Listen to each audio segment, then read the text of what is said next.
Selamat berjumpa kembali. Pada kesempatan ini saya, Rulen Pandai, akan menyampaikan tentang tata cara penulisan report dari suatu riset. Tata cara penulisan untuk suatu penelitian, terutama untuk tingkat sarjana S1 maupun S2, umumnya tata penulisannya adalah sama, ya. Jadi dimulai dari bab 1. Bab 1 itu adalah pendahuluan. Pada pendahuluan ini ada latar belakang, perumusan masalah, tujuan penelitian, batasan penelitian, dan sistematika penulisan. Pada latar belakang ini adalah menyampaikan tentang apa latar belakang dari penelitian itu, apa ketertarikannya melakukan suatu penelitian. Jadi apa yang menjadi masalah dari suatu penelitian, ya. Jadi itu dalam latar belakang. Jadi kenapa penelitian ini perlu dilakukan, ya. Jadi kita melakukan penelitian itu karena ada sesuatu yang perlu diteliti, ya, dan sangat penting untuk diteliti. Kemudian setelah di latar belakang, biasanya dalam latar belakang itu didasarkan pada ada data sekunder, kemudian mungkin ada hasil wawancara atau ada data hasil pengamatan, ya. Jadi itu akan membuat latar belakang, ya. Kemudian berdasarkan latar belakang tersebut, kemudian dilakukan perumusan masalah, ya. Perumusan masalah biasanya dalam bentuk kalimat tanya, apakah atau bagaimanakah, gitu ya. Apakah ada pengaruh antara X1 dengan Y. X1-nya bisa berbagai macam hal, Y-nya juga bisa berbagai macam hal, ya. Apakah ada pengaruh antara X2 terhadap Y? Apakah ada pengaruh antara harga dengan penjualan? Apakah ada pengaruh promosi terhadap penjualan? Ya. Atau bagaimanakah pengaruh harga terhadap penjualan? Bagaimanakah pengaruh promosi terhadap penjualan? Ya.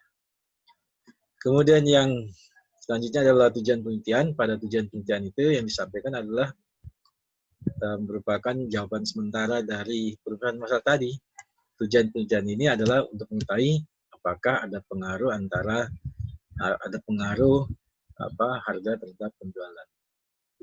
Tujuan yang kedua adalah untuk mengungkapkan adalah apakah ada pengaruh promosi terhadap penjualan, dan seterusnya.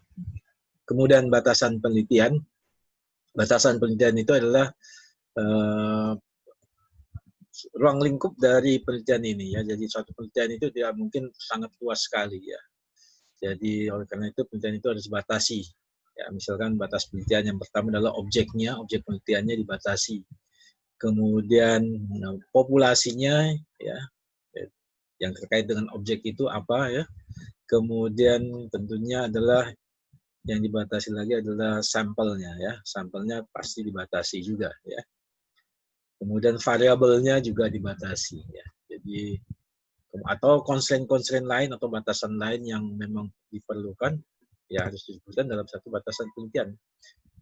Supaya apa? Supaya penelitian itu tidak meluas dan penelitian itu mendalam hanya sebatas yang disampaikan oleh si peneliti.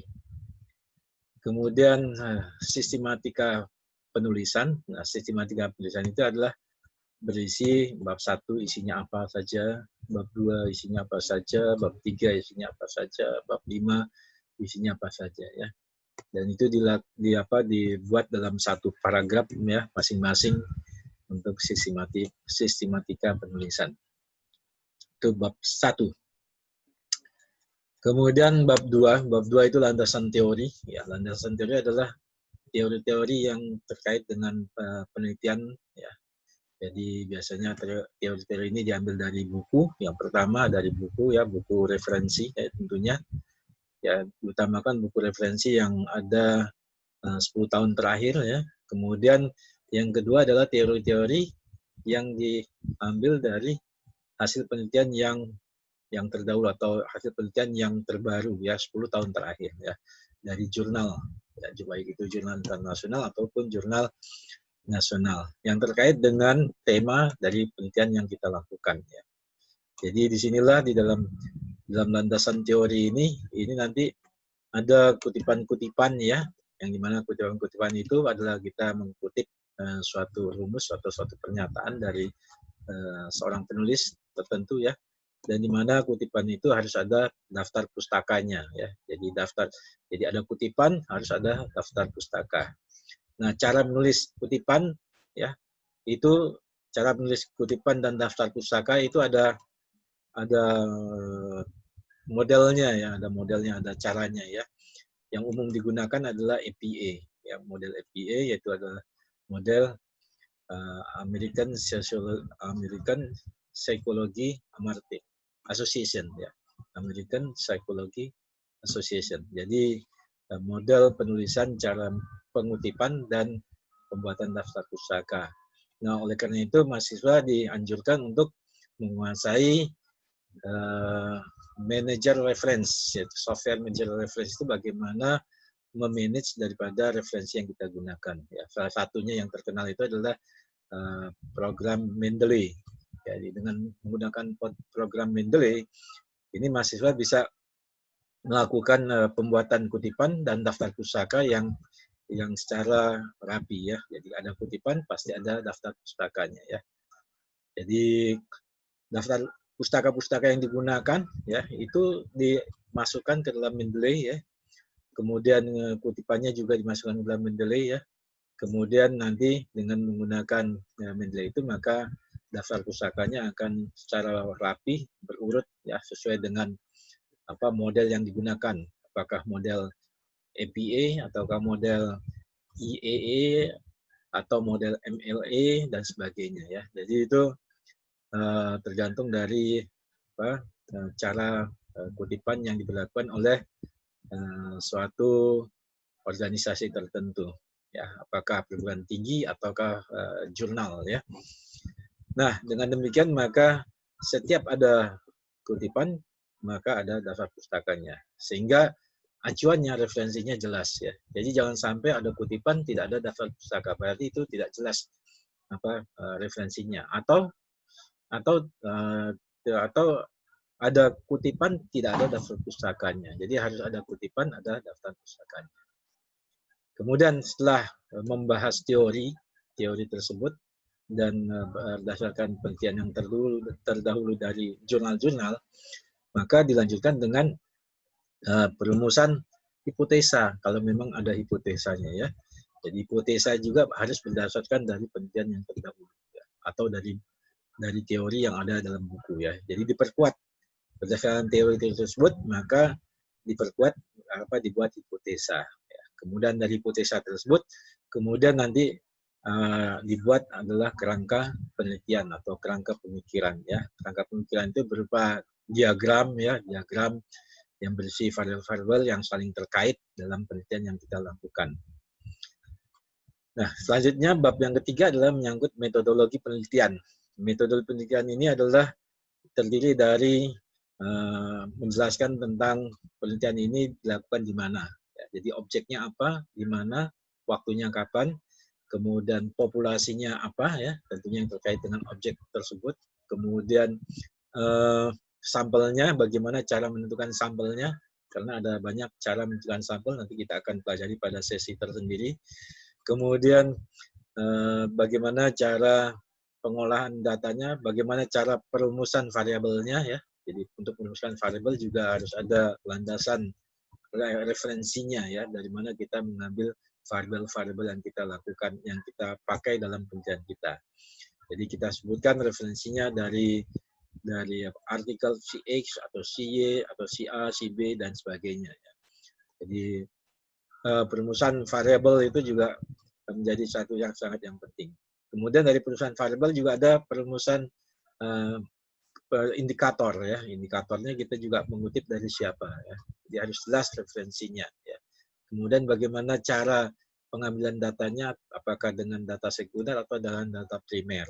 Ya, kalau dengan data primer maka disebutkan menggunakan kuesioner, bagaimana pembuatan kuesionernya, bagaimana pembuatan skalanya ya. Skala Likert-nya bagaimana? Apakah skala Likert-nya 5 atau 7 atau 9 dan sebagainya ya. Jadi semuanya itu dinyatakan dalam metodologi penelitian, bab metodologi penelitian. Begitu juga cara pengolahan data. Pengolahan datanya menggunakan metode apa? Kalau untuk metode statistik, apakah dengan metode simple regresi, multiple regresi atau regresi berganda, atau faktor analisis, atau SEM, structural equation modeling, atau dengan path analisis, yaitu disebutkan jadi metode analisisnya.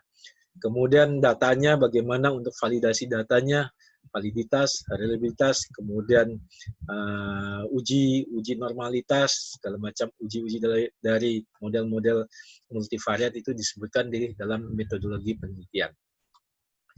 Kemudian pada bab 4 kita menyampaikan hasil dan pembahasan. Ya, untuk hasil dan pembahasan ini adalah disampaikan hasil pengolahan datanya, ya, hasil pengolahan datanya, kemudian interpretasi datanya, ya. Jadi pengolahan datanya, misalkan menggunakan SPSS, maka hasil nilai rata-ratanya bagaimana? Lalu bagaimana arti dari hasil nilai rata-rata tersebut?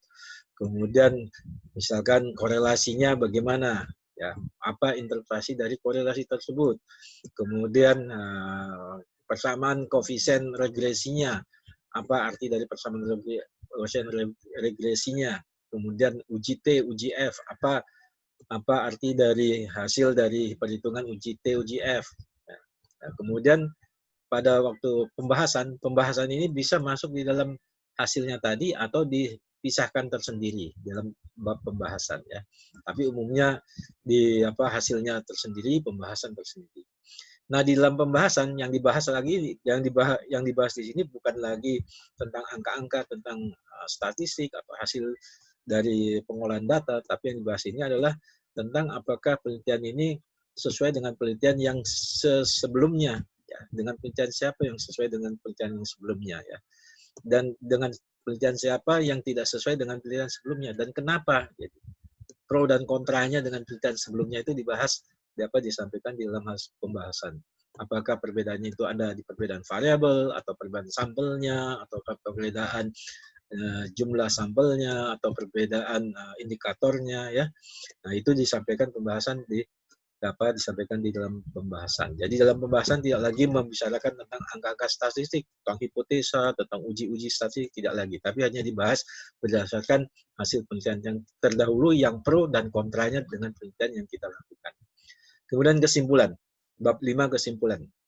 Dalam kesimpulan ini adalah menyimpulkan, hanya menyimpulkan saja, tidak lagi ada analisa statistik, menyimpulkan yang sesuai dengan perumusan masalah. Jadi kesimpulan ini ada kaitannya dengan perumusan masalah. Ya. Kalau hipotesa ada kaitannya dengan pembuktian hipotesa. Nah, dari hasil pembuktian hipotesa ini ada kaitan juga dengan perumusan masalah dengan kesimpulan. Ya. Jadi menyimpulkan saja, terbukti atau dapat disimpulkan bahwasanya harga mempengaruhi penjualan, promosi mempengaruhi penjualan, dan seterusnya, ya. Kemudian saran. Nah, saran di sini adalah pertama saran untuk meningkatkan penelitian yang selanjutnya bagaimana, ya. Nah, saran untuk terhadap peneliti yang selanjutnya untuk melanjutkan penelitian yang sudah kita lakukan. Sarannya itu adalah saran yang membangun, apakah ditambahkan variabelnya ataukah ditambahkan sampelnya, ya. Umumnya saran yang baik adalah tambahkan variabelnya dan tambahkan sampelnya, ya. Itu sudah menjadikan suatu saran yang baik dari suatu penelitian. Kemudian implikasi. Nah, dari kesimpulan yang sudah kita dapatkan, maka kita harus memberikan suatu implikasi. Apa implikasinya terhadap objek yang kita teliti, ya. Tadi kalau misalkan harga terbukti mempengaruhi ke penjualan. Jadi implikasinya apa dari harga tersebut? Berarti misalkan implikasinya adalah perusahaan tersebut harus memperbaiki atau mempertahankan strategi penentuan harga, ya, supaya harga itu tetap menarik bagi konsumen, ya. Nah, untuk itu supaya dia menarik tentunya ada kaitannya dengan produksi, ya. Biaya produksinya, misalkan biaya produksinya harus ditekan seminimal mungkin sehingga harga itu juga bisa semenarik mungkin, bisa lebih bersaing dengan produk-produk yang sejenis. Jadi suatu penelitian pasti akan membawa suatu implikasi ya. Ya, implikasi artinya dampak dari penelitian itu kalau penelitian itu mau dijalankan ya. Jadi itu yang disebutkan dengan implikasi ya. Nah, untuk implikasi ini ya berdasarkan teori-teori yang sudah ada tentunya atau pendapat-pendapat dari penelitian-penelitian yang sebelumnya. Nah, kemudian pada lampiran ini disampaikan tentang lampiran misalkan izin penelitian ya, kemudian surat keterangan untuk mengambil data, kemudian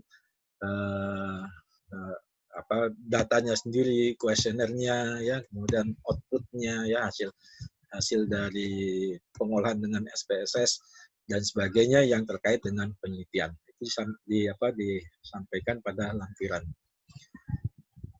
Nah, untuk tata cara penulisan laporan penelitian itu tentunya menggunakan software Word. Oleh karena itu, mahasiswa disarankan atau diwajibkan juga ya, itu untuk bisa menggunakan software Word ini dengan sebaik mungkin, terutama dalam membuat daftar isi ya. Jadi menggunakan Word ini bisa kita membuat daftar isi otomatis, sehingga dengan daftar isi otomatis, daftar isi yang otomatis, kemudian daftar tabel, daftar gambar, daftar rumus ya, kemudian daftar singkatan. Dengan adanya daftar-daftar ini maka ketika kita melakukan perubahan di suatu halaman, maka daftar isinya juga otomatis berubah ya. Jadi tidak menjadikan suatu kendala kalau ada serubah satu halaman kita terpaksa harus merubah daftar-daftar tadi ya. Dengan Word ini maka jika terjadi perubahan di dalam suatu halaman, maka daftar-daftar ini tadi pun juga berubah nomor halamannya secara otomatis. Oleh karena itu, mahasiswa wajib mempelajari software Word ini dengan baik ya. Mahasiswa bisa mempelajarinya di YouTube ya, karena di situ sudah banyak penjelasan tentang bagaimana membuat cara penulisan dengan menggunakan software Word. Kemudian tentunya menggunakan Mendeley tadi ya. Jadi menggunakan Mendeley artinya supaya apa yang disitasi juga ada di daftar pustaka ya. Sistem citasinya yang umum digunakan adalah metode APA ya. Kemudian selain APA juga ada lagi, tapi yang paling umum adalah yang kita gunakan adalah Mendeley APA. Nah, untuk bagaimana menggunakan Mendeley, mahasiswa bisa mempelajari di YouTube atau nanti kita ada sesi khusus untuk menceritakan tentang bagaimana menggunakan Mendeley. Nah, dalam tata cara penulisan ini, ya kalau kita menulisnya dengan baik, maka bab 1 itu merupakan satu hal yang sangat besar, sangat global sekali ya, dalam hal yang sangat global. Kemudian bab 2 itu mengerucut dengan adanya teori, ya, teori-teori dan penelitian yang terdahulu ya, dengan adanya hipotesa, kemudian kerangka penelitian, kemudian bab 3 dikerucutkan lagi menjadi metodologinya ya, kemudian bab 4 itu hasilnya ya, hasil dan pembahasan itu lebih mengerucut lagi, sehingga bab 5 itu kesimpulan. Jadi kalau kita membaca itu, kalau kita baca dari hasil suatu penelitian, report suatu penelitian yang terdiri dari 5 bab, apakah itu tesis ataupun skripsi ataupun disertasi, itu hasilnya akan mengerucut ya dari bab 1, bab 2, bab 3, bab 4 dan ke bab 5 ya. Jadi itu suatu tanda bahwa penelitian itu ditulis dengan secara baik ya. Oke, jadi itulah yang dapat saya sampaikan pada sesi ini adalah bagaimana cara penulisan. Semoga penyampaian ini bermanfaat.